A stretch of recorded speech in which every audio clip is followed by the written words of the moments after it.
അപ്പോൾ ഇന്നത്തെ വീഡിയോ ബീട്രൂട്ടും പരിപ്പൊക്കെ ചേർത്ത് നല്ല രുചിയുള്ള ഒരു കറി പെട്ടെന്ന് തയ്യാറാക്കി എടുത്താലോ. അപ്പോൾ അത് എങ്ങനെ തയ്യാറാക്കി എടുക്കാൻ നോക്കാം.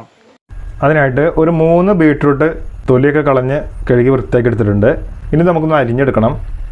അപ്പോൾ നമ്മൾ അരിഞ്ഞെടുത്തിട്ടുണ്ട്. ഇതേപോലെ കഷ്ണങ്ങളാക്കിയിട്ടാണ് അരിഞ്ഞെടുത്തിട്ടുള്ളത്. പിന്നെ ഒരു മിക്സിയുടെ ജാർ എടുത്തിട്ടുണ്ട്. അതിലേക്കൊരു അരമുറി തേങ്ങ ചുരണ്ടിയത് ഇട്ട് കൊടുക്കാം. പിന്നെ ഒരു 3 വെളുത്തുള്ളി ഇട്ട് കൊടുക്കുന്നുണ്ട്. അതേപോലെ തന്നെ 3 ചെറിയുള്ളി ഇട്ട് കൊടുക്കാം.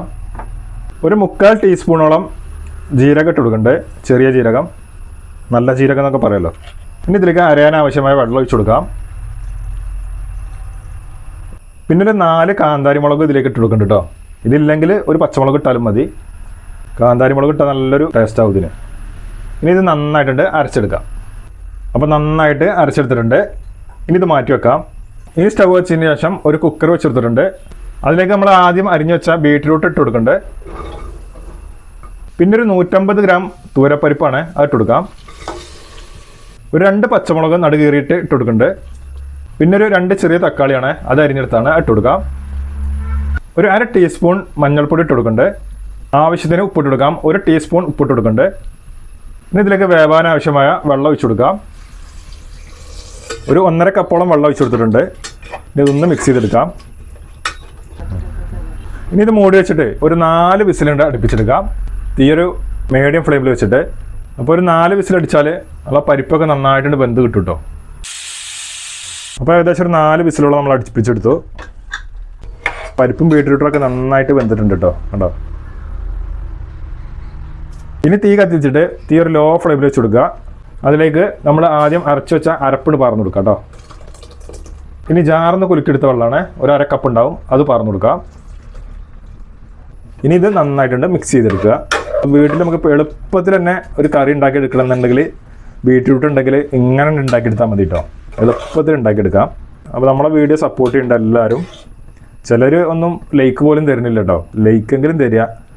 പിന്നെ ഫോളോ ചെയ്യാത്തവരൊന്ന് ഫോളോ ചെയ്യുക. യൂട്യൂബിലാണെങ്കിൽ ഒന്ന് സബ്സ്ക്രൈബ് ചെയ്യുക കേട്ടോ. തേങ്ങ പാർന്നുകൊണ്ട് അധികം തിളപ്പിക്കേണ്ട ആവശ്യമില്ല കേട്ടോ. ചെറുതായിട്ടൊന്ന് തിളച്ച് വന്നാൽ മതി. അതിന് ശേഷം നമ്മൾ ഇതിലേക്ക് വറവും കൂടി ചേർക്കാനുണ്ട്. ശേഷം ഉപ്പൊക്കെ ഒന്ന് നോക്കുക. അപ്പോൾ കുറച്ച് ഉപ്പ് കുറവുണ്ട് കേട്ടോ. ഒരു 1/2 ടീസ്പൂൺ ഉപ്പും കൂടി ഇട്ട് കൊടുക്കുന്നുണ്ട്. അപ്പോൾ മൊത്തം നമ്മൾ 1.5 ടീസ്പൂൺ ഉപ്പ് ഇട്ട് കൊടുത്തിട്ടുണ്ട്. അപ്പോൾ ഇത് ചെറുതായിട്ട് തിള വന്നിട്ടുണ്ട്. ഇത്ര മതി കേട്ടോ. ഇനി ഇത് ഇറക്കി വെക്കാം നമുക്ക്. ഇനി ഒരു ചീനച്ചട്ടി വെച്ചെടുത്തിട്ടുണ്ട്. ചട്ടി ചൂടായാൽ അതിലേക്ക് 1.5 ടേബിൾ സ്പൂൺ വെളിച്ചെണ്ണ വെച്ച് കൊടുക്കുന്നുണ്ട്. എണ്ണ ചൂടായാൽ അതിലേക്ക് 1/2 ടീസ്പൂൺ കടുക് ഇട്ട് കൊടുക്കുന്നുണ്ട്. കടുക് പൊട്ടി വന്നാൽ അതിലേക്ക് ഒരു 3 വറ്റൽമുളക് ഇട്ട് കൊടുക്കുന്നുണ്ട്. പിന്നെ ഒരു 2 തണ്ട് കറിവേപ്പില ഇട്ട് കൊടുക്കാം. ഇനി ഇത് നമ്മുടെ കറിയിലേക്കാണ് ഒഴിച്ചു കൊടുക്കുക.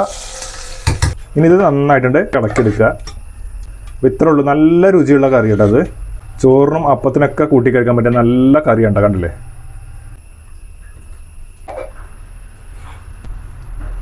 അപ്പോൾ ബീട്രൂട്ടും പരിപ്പൊക്കെ ചേർത്തിട്ട് നല്ല തിക്കായിട്ടുള്ള കറി റെഡി ആയിട്ടുണ്ട്. കണ്ടില്ലേ. ചോറിനും അപ്പത്തിനൊക്കെ കൂട്ടി കഴിക്കാൻ പറ്റിയ നല്ല കറിയുണ്ടത്. അപ്പോൾ വീട്ടിൽ എളുപ്പത്തിൽ തന്നെ ഇത് തയ്യാറാക്കി എടുക്കാൻ പറ്റും.